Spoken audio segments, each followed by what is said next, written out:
All right, you greedy capitalist pigs, welcome back to Macro Crazy.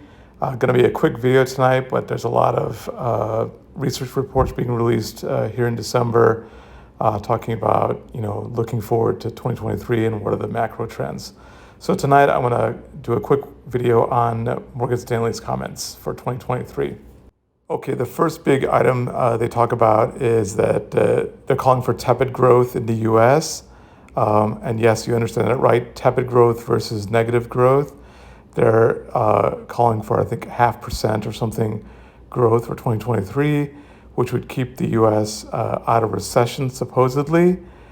I don't know about that. I'm not convinced. But that's what they're saying. So if you're, if you're committed to either side, strong growth coming back, or a collapse of some type, Morgan Stanley doesn't agree with you. They're looking for a flattish kind of situation in the U.S.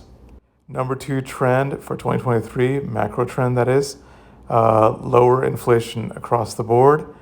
You might even call that disinflation, and certain areas could even be deflation. We'll have to see. So what does lower inflation mean? It means that they're talking about, getting ahead of this by buying bonds. Of course, if you're going to go into private sector, buy corporate bonds, you got to be aware of credit quality and whatnot. But if you're buying sovereigns, you'd probably be safer and you get to participate in what they think is going to be a rally in fixed income. So that's the number 2 main trend for 2023, according to Morgan Stanley. They're not really going out on a limb, making that call. I think everybody can see that it appears that inflation is peaking, at least in the short run. The only question is, will it find a way to come back? How entrenched is it? Unknowns. But they're saying lower inflation for 2023 and buy bonds based on that. Finally, they imply that there will be some sort of pivot, although in their actual comments, they say that 2023, they don't expect any cuts by the Fed, and then some sort of aggressive cutting in 2024. So basically 0% growth for the year, rally in bonds, buy defensive stocks.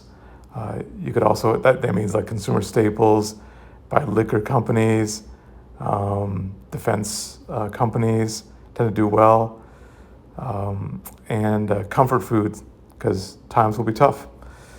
And they also point out that UK, EU will have a tough time next year. They will contract. They are projecting. That would be Morgan Stanley. And emerging markets, especially India, should do well. So you could do long, short, buy into what's strongest, which is apparently, let's call it India or other emerging markets.